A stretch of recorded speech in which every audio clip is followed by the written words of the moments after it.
साथियों, जय भीम, जय भारत, जय संविधान। मैं बहुजन दस्तक एंड कॉन्स्टिट्यूशन चैनल से गौतम रत्ना, और आज हमारे स्टूडियो में है डॉक्टर जे.के. गौतम साहब।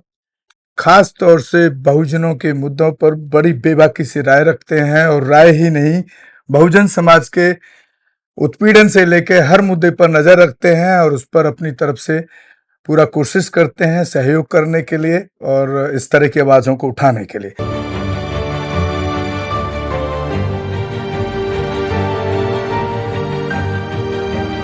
लेकिन ये सरकार बड़े अच्छे खासे उसके एमएलए जीत के हैं हरियाणा में।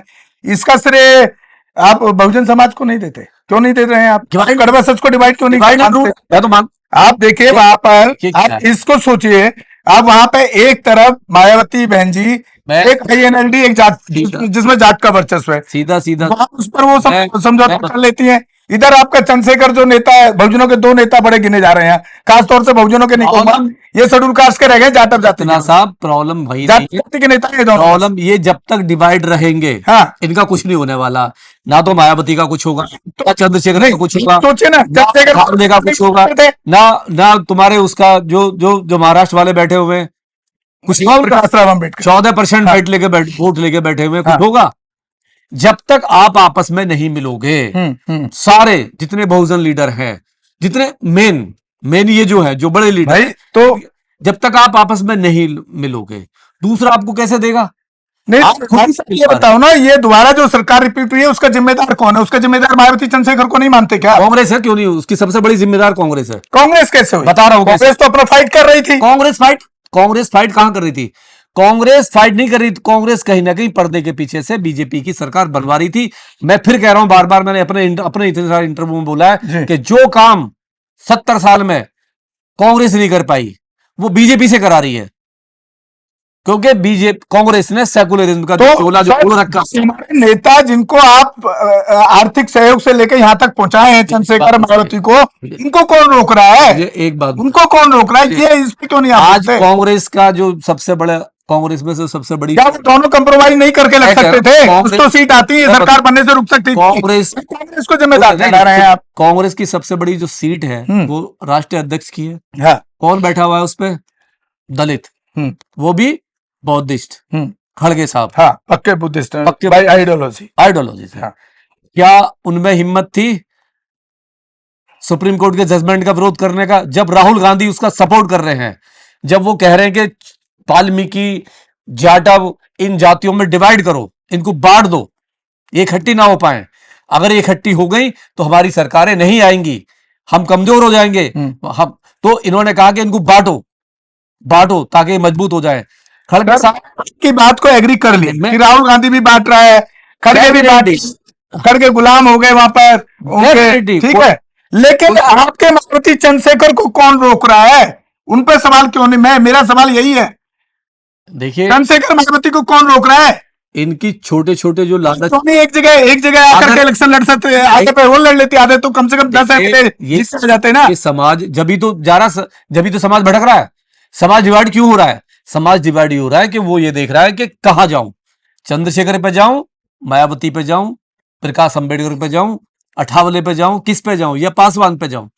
क्या करेगा समाज? फिर समाज ये देखता है कि यार ये सारे तो आपस में डिवाइडेड है, मैं बीजेपी से क्यों दुश्मनी लूं? डेफिनेटली बात है, जी, मैं बीजेपी से क्यों दुश्मनी लूं? आप देखो ना कितनी बड़ी विडंबना है। मायावती जी वहां बैठी हैं और वहां पर वो बोलता है कि अगला जो मुख्यमंत्री बनेगा चमार जाति से बनेगा, हरिजनों का एक समर्थन हमको मायावती दे रही है। मतलब जो सब इतने साल पहले बैन कर दिया गया, उसके लिए मायावती जी को वहां खड़े होकर के उसका कंडेम करना पड़ता है। तो ऐसे पार्टी से समझौता कर रही है वो तो आप उसको क्यों नहीं कह रहे? वो जाट पार्टी कांग्रेस और भाजपा से भी ज्यादा खतरनाक है। अगर कोई नेता हरिजन बोलने की हिम्मत नहीं रखता, हरिजन नहीं बोल। सुनिए, अगर समझौते की बात है, पार्टियां कहां समझौते करती हैं। इस देश में सबसे ज्यादा खतरनाक समझौता जो किया वो बीजेपी ने किया।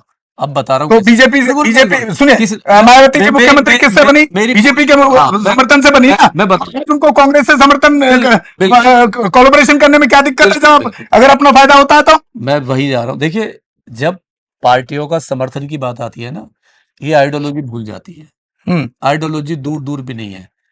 बीजेपी ने जिस तरीके से जम्मू कश्मीर में आपने देखो 2.5 साल मिलकर पीडीपी के साथ सरकार चलाई, जो वो हाँ। पीडीपी जो पाकिस्तान के लिए हमेशा जान देने को तैयार है, जान देने को मतलब लेने को तैयार है, जी, जी। जो आतंकवाद का खुला समर्थन करती है, जिसके लोग नारे लगाते हैं भारत माता के मुर्दाबाद के, आज दिन पत्थर मारते हैं, उसके साथ 2.5 साल बीजेपी ने सरकार चलाई। पार्टियों की आइडियोलॉजी कुछ नहीं होती है। फिर तो आपके हिसाब से तो ये हो गया जो हमारे बनते कर्नाकर पीछे वो एक इंटरव्यू में कह रहे थे कि राजनीतिक में कोई चरित्र होता ही नहीं है इन मैं लोगों गलत का। कह रहा हूं क्या? 2.5 साल चलाई नहीं चलाई सरकार? चलाई नहीं चलाई? जी। 2.5 साल सरकार पीडीपी के साथ चलाई। कौन पीडीपी?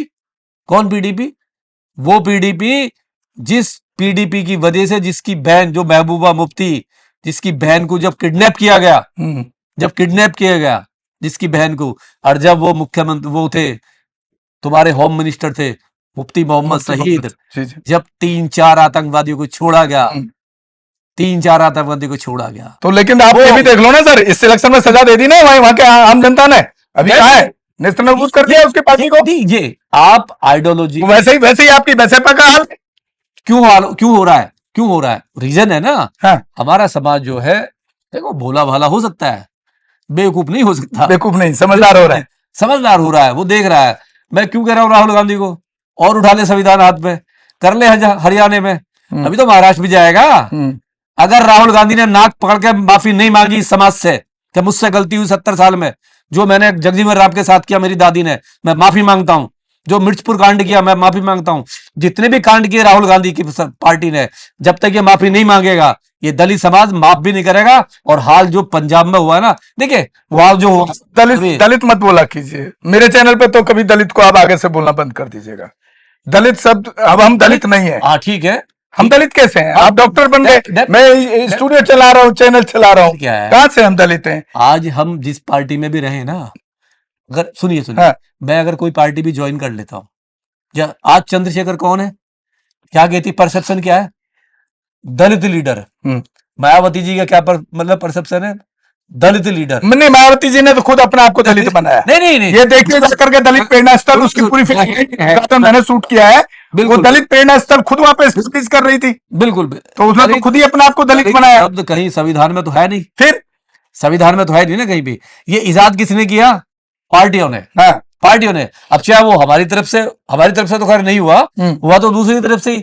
अगर मैं भी आज बीजेपी ज्वाइन, मतलब कांग्रेस में जाता हूं या किसी और पार्टी में जाता हूं, तो मुझ पर ठप्पा लगेगा कि डॉक्टर साहब आगे दलित लीडर, ये दलितों के लिए काम करेंगे। ये ठप्पा लगा दिया। आखिर इस समाज का होगा क्या? कब तक उम्मीद करें कि इसको कुछ सही ढंग से कोई देखिए ऐसा शख्सियत दोबारा से कुछ शुरू करे, सही रास्ते पे आप ये समझ लीजिए, लोहार जो लोहार है ना, जब लोहे को पीटना शुरू करता है ना, तो इतना पीटता है, उसको कुछ आकार देना होता है।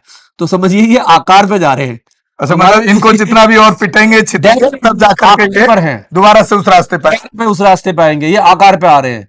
जितना इसको दबाया जाएगा, जितना इसको सताया जाएगा, चाहे वो वाल्मीकि समाज हो, चाहे वो जाटा समाज हो, चाहे वो और पासी समाज हो, जो भी है, जितना सताया जाए ये और ऊपर आएगा। और हमारे वाल्मीकि भाई बहुत समझदार हैं, बहुत उन्हें मालूम है कि डिवाइड एंड रूल कैसे लोग करते हैं या उनका यूज कहाँ पे करते हैं, वो इस्तेमाल नहीं होंगे। देखिए हर पार्टी में, हर उसमें 2-4 लोग दलाल टाइप के होते हैं। मैं बार मैंने अपने इंटरव्यू में बोला है कि वो भी वाल्मीकि समाज में भी 2-4 दलाल है जो घूम रहे हैं। 2-4 दलाल अपने यहाँ भी हैं। अपने दलालों की कमी है क्या? जाटो समाज में बतेरे दलाल है जो बीजेपी के लिए, आरएसएस के लिए काम कर रहे हैं। चलिए डॉक्टर साहब, इस चर्चा को यहीं विराम देते हैं। और देखिए डॉक्टर साहब बड़ी बेबाकी से बात रखते हैं, और मैं मतलब मुझे स्टूडियो बुला करके ऐसे नहीं टोकना चाहिए उनको, जिस तरह से मैं बीच बीच में टोक देता हूं कि दलित शब्द का इस्तेमाल ना करें। तो इसी के साथ विदा लेते हैं। अगले एपिसोड में किसी दूसरे मुद्दे के साथ डॉक्टर साहब के साथ चर्चा करेंगे। आप हमारे चैनल को ज्यादा ज्यादा शेयर करें, सब्सक्राइब करें, और कोई एट्रोसिटी की घटना हो तो प्लीज हमें फोन करें ताकि हम उसमें कार्रवाई करा सकें। हमारे नंबर चैनल पे दिए हुए हैं, हो सके तो आर्थिक सहयोग भी करें, एक बड़ा खर्चा इसके लिए होता है चलाने के लिए। धन्यवाद। जय भीम, जय भारत। हमारे channel constitution like, share, subscribe देखना मत भूलिएगा। जय भीम, जय भारत, जय संविधान, नमो बुद्धाय। धन्यवाद। चैनल आर्थिक समस्या से गुजर रहा है। अगर आप बहुजन समाज में बाबा साहेब अम्बेडकर और तथागत बुद्ध की विचारधारा को अधिक से अधिक लोगों तक पहुंचाना चाहते हैं तो हमें आर्थिक सहयोग प्रदान करें, ताकि हम अपने चैनल के माध्यम से देश विदेश में समता, बंधुता, एकता और संवैधानिक अधिकारों को ज्यादा से ज्यादा लोगों तक पहुंचा सके। आप अपनी सहायता राशि नीचे लिखे खाते में जमा करा सकते हैं। खाता धारक गौतम रत्ना, खाता संख्या 3169576865 IFSC कोड SBIN 00603336, बैंक भारतीय स्टेट बैंक। आप हमारे बैंक खाते का विवरण स्क्रीन पर भी देख सकते हैं।